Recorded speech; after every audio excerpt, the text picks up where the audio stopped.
Okay, hello everyone. Welcome to week 4 of our topics. Today we're talking about cognitive aging and aging in place. And just as a reminder, my name is Hannah, and later on we'll have Kelly come on and speak. So talking today about normal cognitive aging and what does this look like, and then discussing mild cognitive impairment and what we should be aware of and what are some concerns.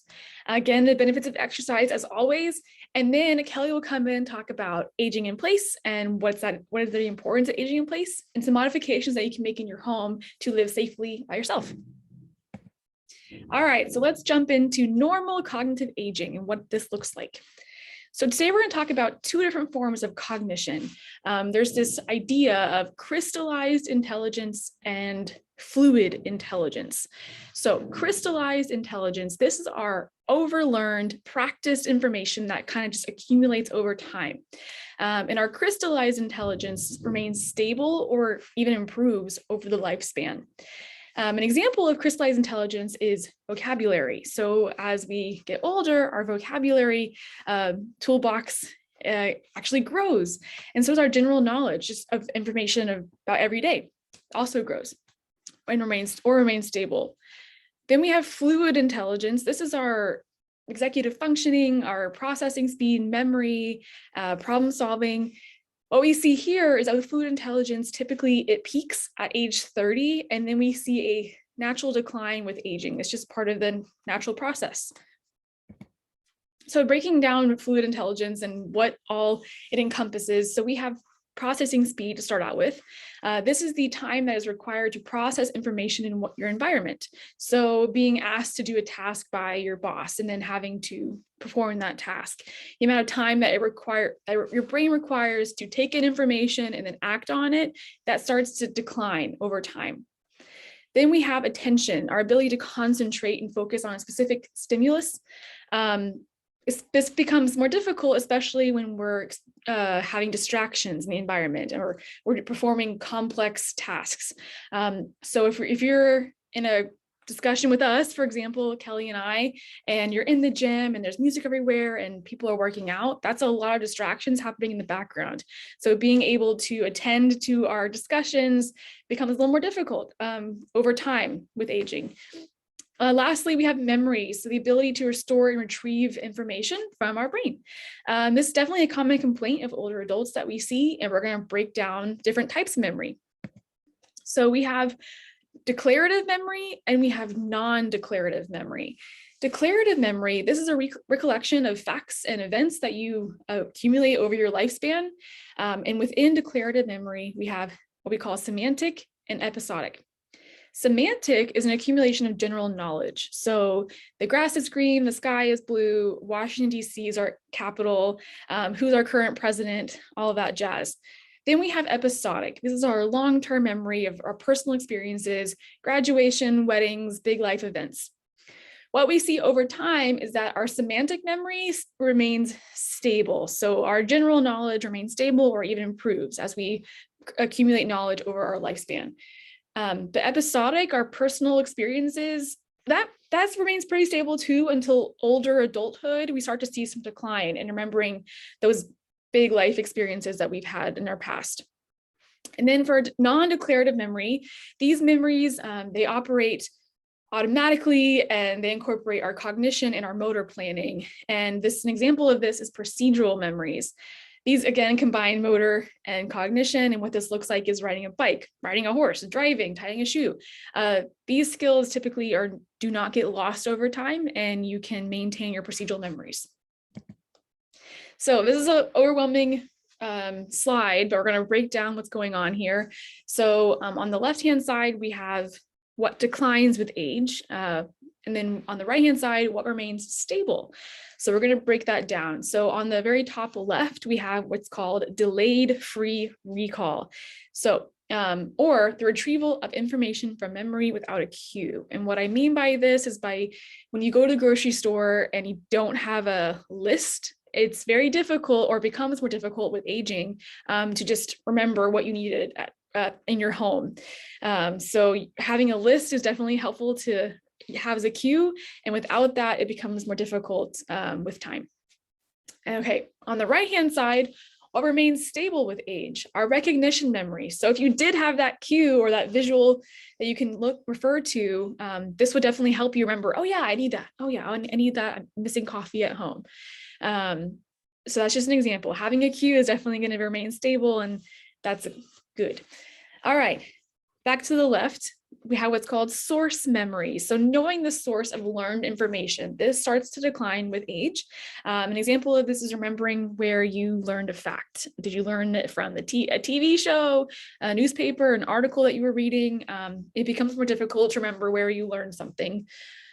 And then on the right-hand side, what remains stable? Our memory for the correct time of past events. So remembering that last week I went to a birthday party with my friend Stephanie, just a random example, but that's what our temporal order memory looks like, and that remains stable over time. And then we have prospective memory, remembering to perform future actions.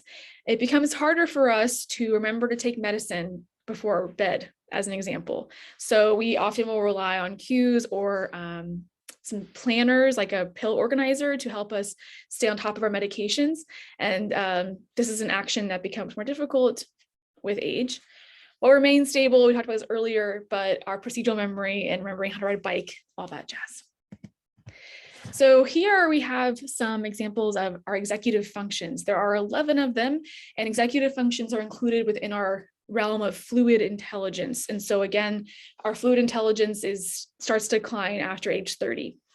So some examples of it include response inhibition, so being able to inhibit my ideas of things I want. For example, no, Hannah, you don't need to go eat ice cream right now. You can eat this instead. Or do you really need to do that? Just questioning your ideas.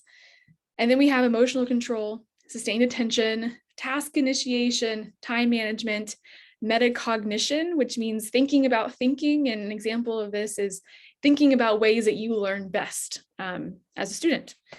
Working memory, flexibility, planning and prioritization, organization, and just having goal-directed task.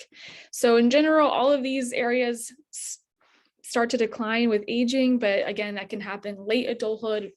Each person is different in where we see this decline. So now we're going to talk about language and visuospatial skills. Language is kind of funky because, yes, I mentioned earlier that our language does generally improve or stay stable over time. That is correct. But what we see is this concept of verbal fluency, or the ability to generate words in a specific time period from a category. That specifically starts to decline. And what I mean by this is, if I ask you to name as many animals as you can in 10 seconds, you might spend a little more time trying to think of animals in your head, just based off of recall. That becomes a little harder to do as we get older. Our visuospatial skills in construction, so visual construction or assembling parts and pieces, that becomes harder for us to do. And in visuospatial skills, recognizing familiar objects in your environment, that remains intact. All right, so we just talked about normal cognitive aging, what that looks like. Everything I just talked about is a normal part of aging and what we see. Now we're talking about mild cognitive impairment.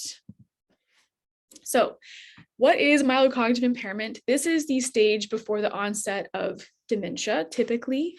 You do have an increased risk of developing mild cognitive impairment with aging. It's just part of the process. However, not everyone's going to get it. There's no single cause for it either. What they are finding is that certain conditions such as diabetes, if you've had a stroke, may increase your risk for developing MCI.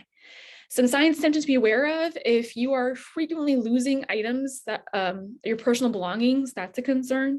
If you're often forgetting to go to events or appointments, that's something to note too. And if you're having a hard time remembering your loved one's name, that's something that's not typically normal when it comes to cognition. So how is this diagnosed? Well, if you start to notice that you're experiencing frequent memory lapses, then definitely seek medical attention from your doctor and just talk about what's going on and what you're experiencing on a daily basis. What will happen is that a doctor or a therapist will perform an assessment to measure your cognition.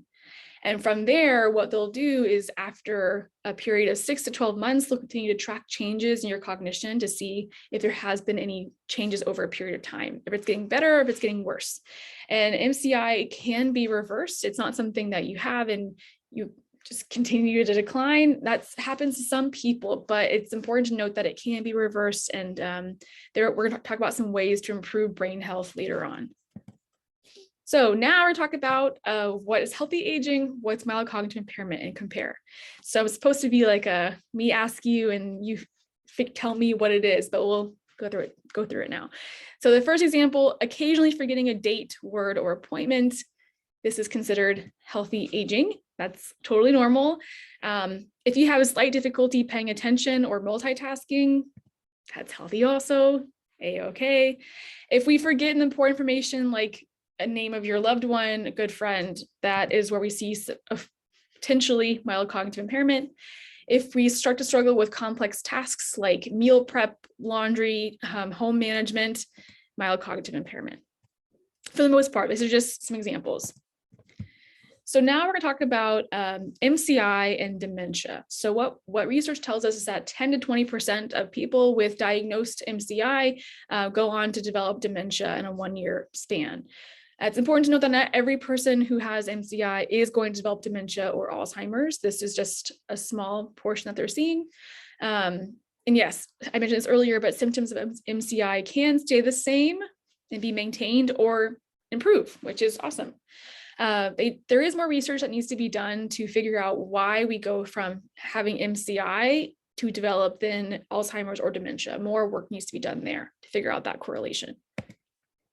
So the role of an occupational therapist, whenever we're licensed OTs, what we can help do is at first, if you have issues or you're noticing some complaints and concerns when it comes to cognition, as an occupational therapist, I could help you, or I could perform an assessment to measure cognition to start out with.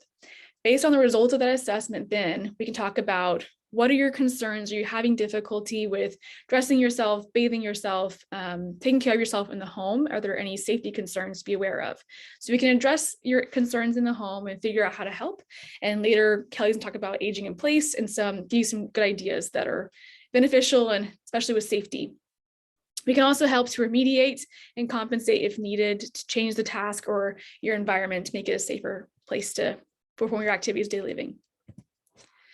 All right, here is a whole list of interventions that we can approach as occupational therapists if we're noticing we're having difficulty with cognition. The first one being if we are having difficult time with problem solving, we can do some different ideas for problem solving. We can work on role play. We can create a pro and con list for decision making. And on the next side, we have what is role play. We can use role play to help with meal prep, medication management, going to the doctor's appointment, what questions to ask. If time management is a concern, let's get you a daily schedule, some timers. Let's make it as easy as possible for you. For planning, I know we talked about earlier that taking medication before bed is something that becomes harder to do. So we can get a pill organizer. We again get some more timers to help you just plan ahead. The use of external devices like an Alexa to help you in the home, turn on some lights, schedule appointments, order food. There's lots of things you can use an Alexa for.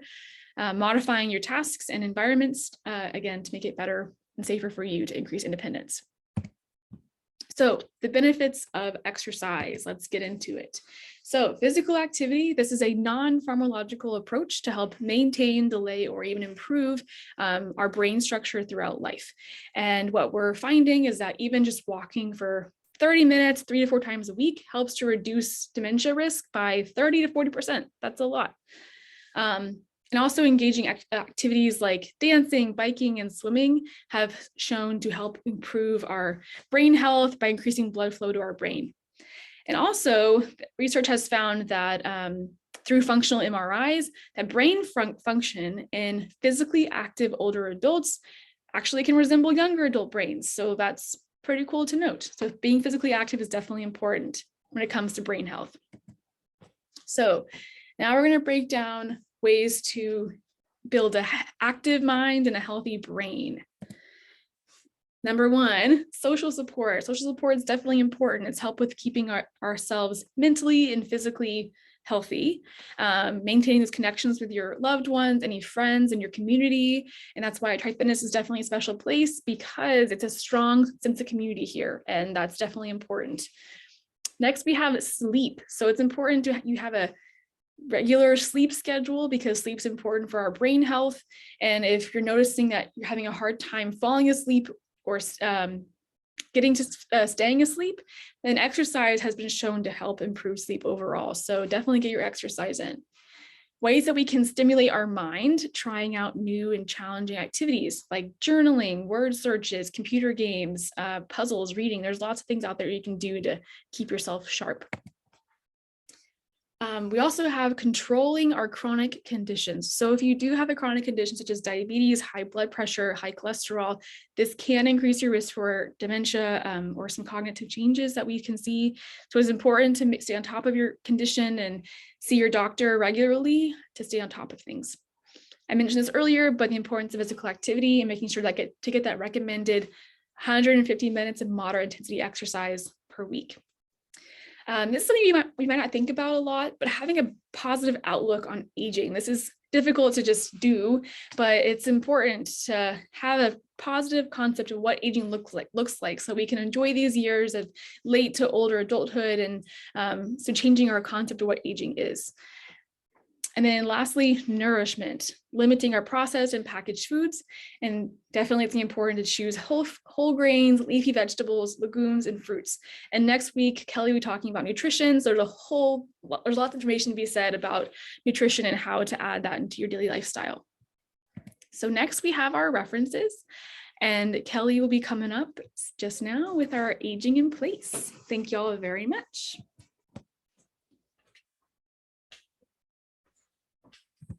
Alrighty, hi guys. So now I'm going to be talking about aging in place. So what is this? This might be the first time you've heard it and kind of sparks an interest.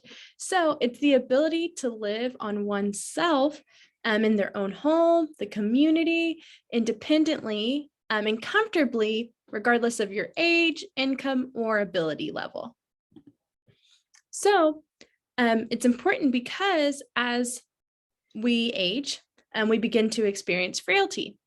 And with frailty, that's going to impact our strength, our endurance, range of motion, and our ability to respond to different environmental challenges that the environment is going to pose. And if we're not able to respond to these challenges, then our participation is going to decrease and we may no longer engage in different occupations. So in OT, it's important to address this so that way, as we age, we do not have to rely on residing in different residential settings, community assisted livings, and nursing homes. So that's why we want to focus in OT on how to prevent that from occurring. So what our role in OT is, we are going to support our clients and promote safe home environments to promote aging in place. And the way that we do that is through increasing physical strength, improving cognition and psychological abilities, adapting different activities, and modifying the environment. So that way we can promote aging in place, increasing everyone's ability to live in their home independently and safely without needing an assist or having to rely on moving somewhere else. So now I'm going to talk about some different modifications. So first, I'll go into depth about home mobility safety, and then I'll go into bathroom safety, bedroom safety, and general safety and having access. So home mobility is the most commonly reported barrier among older adults. And so, as you can see, if we're not able to navigate in our home environment, then how are you going to expect to live there, especially by yourself? You're going to need assistance. You'll need people coming in to do things. And so we want to promote your ability to navigate in your home environment. So stairs. Having stairs in your home is actually going to be harder as we age.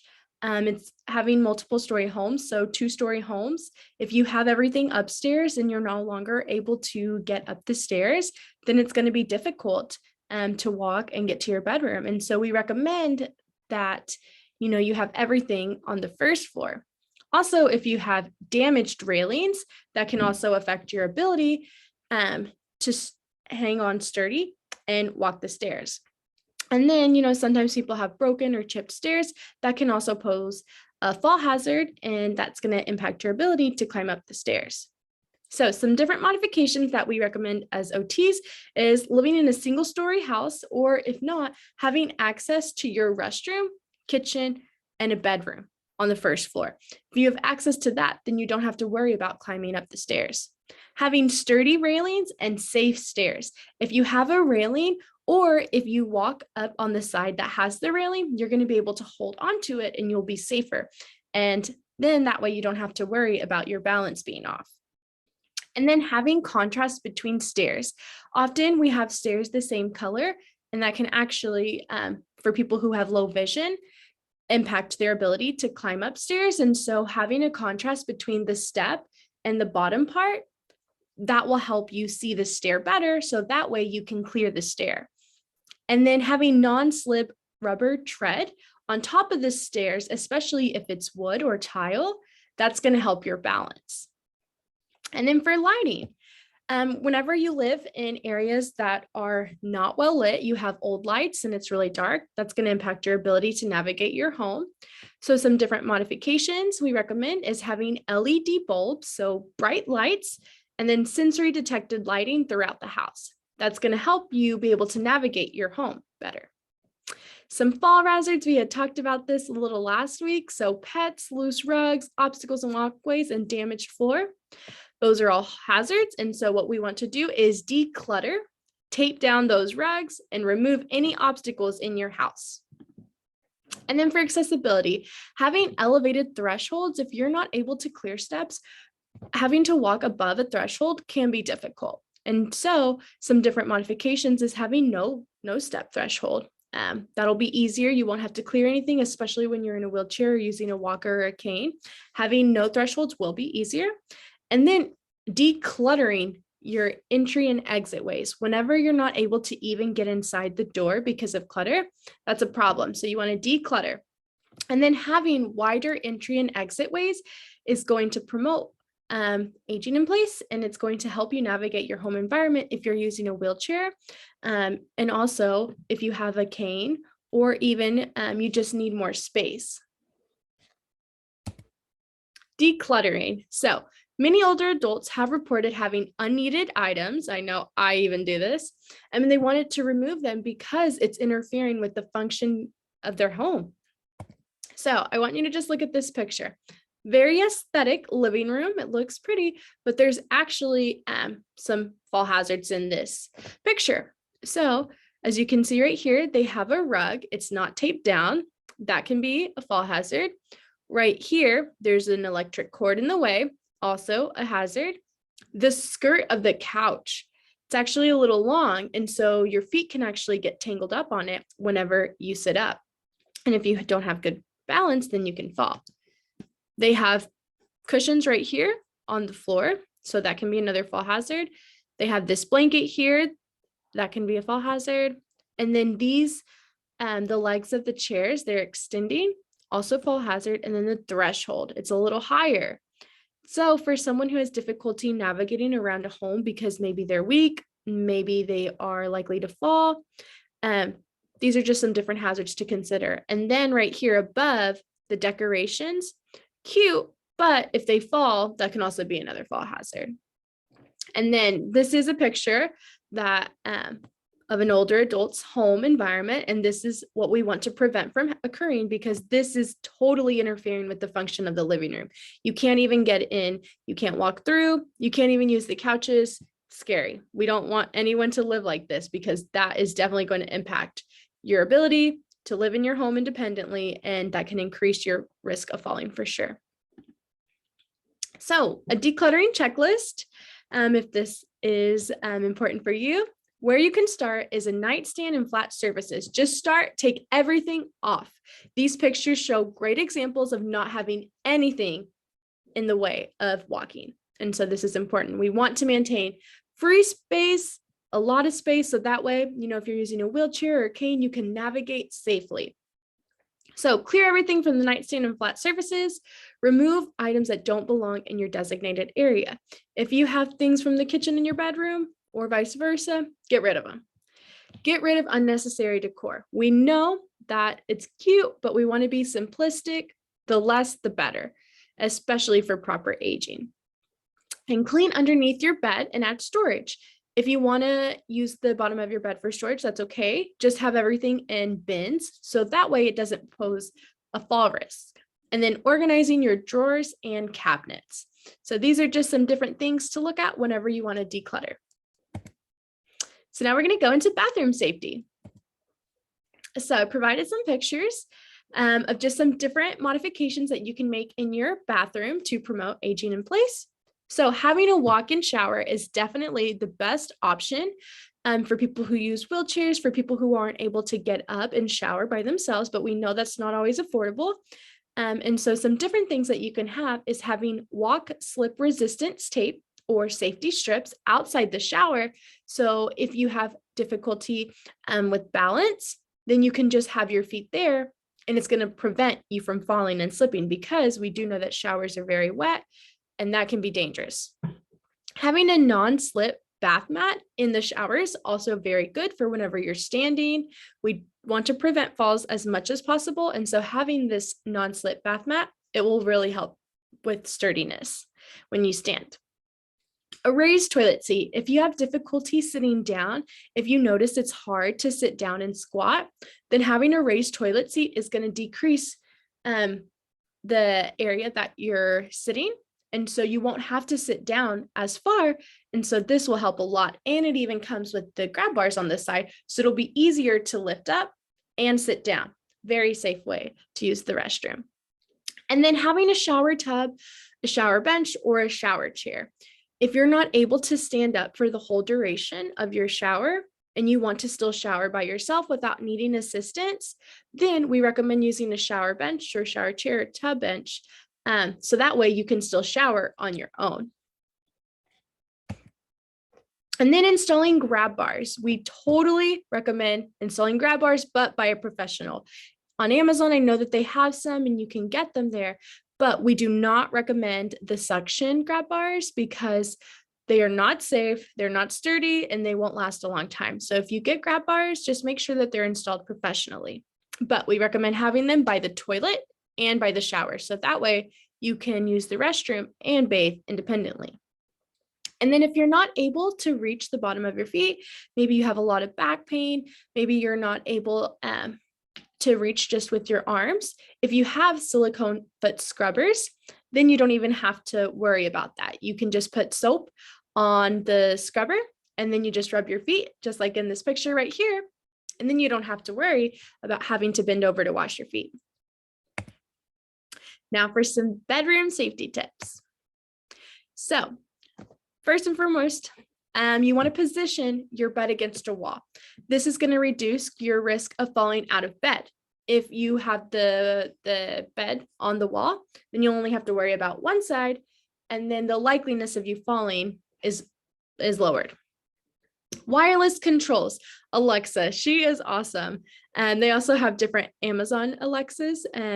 So just whatever's the best fit, but having Alexa gives you access to so much. If you need to call someone, if you need to know something, if you need to navigate your environment, Alexa can also turn off lights. She can also turn on fans. She can do a lot. And so if you have the ability to have one, wireless control is definitely recommended. Having a plug-in nightlight or a sensory detected light. Your bedroom is safe just for whenever you get out of bed and you don't have the plug to turn on a light or a lamp right by. So having these night lights are going to improve your vision whenever you walk and go somewhere else. If you have tile or hardwood floor, we recommend non-slip socks. This is going to improve your balance. It's going to give you better grip for whenever you're at the house and you won't fall with these. Then the bed rail. If you have difficulty getting out of bed, sometimes it's harder and you're not able to push off from the bed, having a bed rail is going to improve your ability to get out of bed independently and safely. And then lastly, carpet. is a fall hazard. We do not recommend having it in your bedroom. We recommend having hardwood, tile, or laminated flooring. This is going to improve your ability to navigate your home environment and get from point A to point B in your room safely. And then this, combined with the non-slip socks, is going to improve your balance and how you walk. Some different fall hazards in the bedroom just to be aware of: having oversized comforters, duvet covers, or bed skirts hanging low to the ground that can get tangled up in your feet and pose a fall risk. And then different pet beds, crates, and toys, those can all become tripping hazards. Making sure that you tuck away your cords and cables, especially in your room. That's going to pose a fall hazard. And then decorative throw pillows. I know that I'm very guilty of swinging my arms at night. And so sometimes I wake up and then I have pillows on the ground. And so just making sure that you see them before you walk. Or if you have them, just put them somewhere where you're not going to be moving them at night. So that way, whenever you walk, you're not in the way of the pillows. And then throw rugs should be removed from the room. I know that they're cute, but they are a very big fall hazard. And if you want to prevent falls from occurring and aging in place correctly, no throw rugs. Okay, so like I had mentioned, electrical outlets, this is just some general home safety, but the electrical outlets, you need to make sure that they're out of the walkway. If you walk in, you can get tripped up on them. And so we want to just prevent that from happening. So having them in a safe spot away from the way that you walk, that'll help. Having a necklace alarm is another thing that is going to promote aging in place. The reason being is if you don't have a phone nearby, if you fall, you need help. If you have this necklace alarm or just an alarm in each room, then you'll be able to get to it. And so it's just another safety tip. And then having cabinet pulls, that's actually better for your joints. And so with the cabinets, whenever you're using your fingers, it's definitely harder to pull them apart. And so with these pulls, you're able to grab them and it's safer, better for our joints. And same thing with the lever style door handles. This is better just using your full hand and pushing down, better than twisting. Whenever you're twisting, you're using more of your finger muscles and it's not always good. And if you're weaker and you can't make a grip, these are different things that you can do in your house just to promote aging in place and make it easier to get around. And then lastly, having community access is important for aging in place. If you live by yourself, these are some things that you need to consider to make sure that you can remain independent. If you don't have a car, if they take your driver's license away, do you have access to public transportation? In this area, we have Lyft, we have Uber, we have taxis, metros. So having a form of transportation that's set and available to the public is important. So that way, if you no longer can drive, you still have ways to get around. Having access to different community services. Do you have a library? Do you have different stores? A grocery store? Do you have stores for clothes? Do you have access to different community services, or do you have to drive an hour to go get them? Making sure that you are close by to all the things that you need is important for proper aging in place. Food desert. This is an area that has limited access to affordable and nutritious food within a certain radius, depending on the population that lives there. So Galveston is actually a food desert because of the amount of population that they have there. So the people that are living in Galveston, they only have Kroger's and Randall's. And those both aren't always as affordable to the public. And so because they only have those two grocery stores for the population living there, it's considered a food desert. I'm actually from a really small town and we have one grocery store. And it's not even really a grocery store. I would say it's more of a convenience grocery store. And so we don't even have nutritious food there. And so for us, the closest grocery store is 30 minutes away, which is kind of far. And so you want to make sure that when you're living, especially independently, you have access to food that's nutritious and affordable. And then functional mobility. So how you move from one place to another in order to participate in your home, in your community, and at work. So these are just some things to consider to promote aging in place so that way you can live safely and independently. And if y'all have any questions, please feel free to let us know. We're going to also send out the link to our survey. So if you have a chance, if you could fill it out, that would be great. Thank y'all for listening.